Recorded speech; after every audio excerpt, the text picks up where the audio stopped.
Hi friends, मैं आकाश पुंडीर और आपका अपने चैनल में बहुत बहुत स्वागत है। आज की वीडियो में हम बात करने जा रहे हैं आनुवांशिकी व वंशानुगति के बारे में। दोस्तों, चैनल सब्सक्राइब नहीं किया तो चैनल को सब्सक्राइब कर लीजिए। आइए देखते हैं वंशानुगति होती क्या है। तो वह प्रक्रिया जिससे माता पिता के लक्षण उनकी संतान में पहुंच जाते हैं वंशानुगति कहलाती है। यानी कि जिस प्रक्रिया के तहत माता पिता के लक्षण उनके संतान में आ जाते हैं वह प्रक्रिया ही क्या कहलाती है? वंशानुगति कहलाती है। आगे बढ़ते हैं। आनुवांशिकी क्या है? तो जब किसी जीव जंतु या पौधे के बीज से उसी की तरह दूसरे जीव जंतु या पौधे का निर्माण हो तो उसे आनुवांशिकी कहते हैं। या दूसरे शब्दों में हम इसे कह सकते हैं जीव विज्ञान की वह शाखा जिसके अंतर्गत वंशागति व विविधता का अध्ययन किया जाता है आनुवांशिकी कहलाती है। इस पर कुछ क्वेश्चन बन सकते हैं दोस्तों। पहला क्वेश्चन होगा, आनुवांशिकी शब्द सर्वप्रथम किसने दिया? तो इसका आंसर हो जाएगा हमारा 1905 में ये शब्द जो दिया बेटसन ने सर्वप्रथम प्रयोग किया या सर्वप्रथम इस शब्द को दिया। अगला क्वेश्चन, आनुवांशिकी का पिता किसे कहा जाता है? तो जॉन मेंडल को आनुवांशिकी का पिता या जनक कहा जाता है, क्योंकि आनुवांशिकी के बारे में सर्वप्रथम जॉन मेंडल ने ही बताया था। अगला क्वेश्चन हो सकता है, आधुनिक जेनेटिक का पिता किसे कहा जाता है? तो आधुनिक जेनेटिक का पिता दोस्तों टी.एच. मॉर्गन को कहा जाता है। अगला क्वेश्चन, कृत्रिम जेनेटिक का पिता किसे कहा जाता है? या प्रयोगशाला में कृत्रिम जेनेटिक का प्रयोग सर्वप्रथम किसने किया? तो इसका आंसर होगा हमारा दोस्तों हरिगोविंद खुराना। कृत्रिम जेनेटिक का पिता हरिगोविंद खुराना। आगे देखते हैं मेंडल के प्रयोग।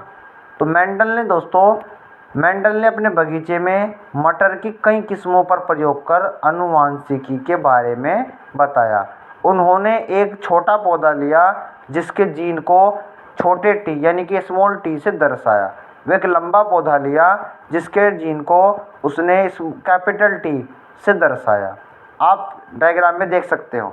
और परीक्षण करके आनुवांशिकी के बारे में बताया। इसमें उन्होंने बताया कि जो जेनेटिक रेशो होगा वो 1:2:1 के रेशो में होगा और जो फिजिकली रेशो होगा या जो फिजिकली रेशो बनेगा वो 3:1 के अनुपात में बनेगा। उन्होंने बताया कि जब शुद्ध पौधा, लंबा पौधा और बौना पौधा आपस में मिलकर पौधे का निर्माण करेंगे तो संभावनाएं हो सकती हैं कि दोनों पौधे के अंदर जो गुण हो वो शुद्ध लंबे पौधे के हों यानी कि टीटी जीन हो, या उन्होंने बताया कि जब एक गुण लंबे पौधे का एक गुण छोटे पौधे का होगा तो अशुद्ध लंबा पौधा होगा। उन्होंने बताया कि यदि दूसरे पौधे में दोनों गुण छोटे पौधे के यानी कि बौने पौधे के हों तो पौधा बौना पौधा होगा। ये इन्होंने बताया। अब बात करते हैं जीन के बारे में। जीन क्या होगा? तो गुणसूत्रों पर स्थित डीएनए की बनी अति सूक्ष्म संरचनाएं जो आनुवांशिक लक्षणों को धारण व उनका एक पीढ़ी से दूसरे पीढ़ी में स्थानांतरण करती है वो जीन या वंशाणु कहलाती है। क्लियर दोस्तों? अब क्वेश्चन हो गए आपके कि जीन को हम आनुवांशिकी की इकाई कहते हैं, यानी कि आनुवांशिकी की इकाई जो है वो क्या होगी? जीन। जीन एक यूनानी भाषा का शब्द है, जीनस से बना हुआ है। क्वेश्चन कर सकता है कि जीन शब्द की संज्ञा किसने दी? तो 1909 में जोहानसन ने जीन शब्द की संज्ञा दी। आगे क्वेश्चन देखते हैं, एक जीन व एक एंजाइम का सिद्धांत किसने दिया? तो ये सिद्धांत दिया दोस्तों आपका बिडल व टेटम ने। अगला क्वेश्चन आपका दोस्तों, कोशिका में पाए जाने वाला आनुवांशिकी पदार्थ क्या है? तो आनुवांशिकी पदार्थ आपका डीएनए। अगला क्वेश्चन है, गुणसूत्र में क्या होता है? तो डीएनए व प्रोटीन गुणसूत्रों में पाए जाते हैं। अगला क्वेश्चन आपका, डीएनए का डबल हेलिक्स मॉडल किसने दिया? तो डीएनए का डबल हेलिक्स मॉडल आपका दोस्तों वाटसन व क्रिक द्वारा दिया गया। अगले क्वेश्चन के बारे में बात करते हैं। माता पिता के गुण उनकी संतान में किसके द्वारा स्थानांतरित होते हैं? तो गुणसूत्रों के द्वारा। अगला क्वेश्चन, मनुष्य में द्विगुणित क्रोमोसोम की संख्या कितनी होती है?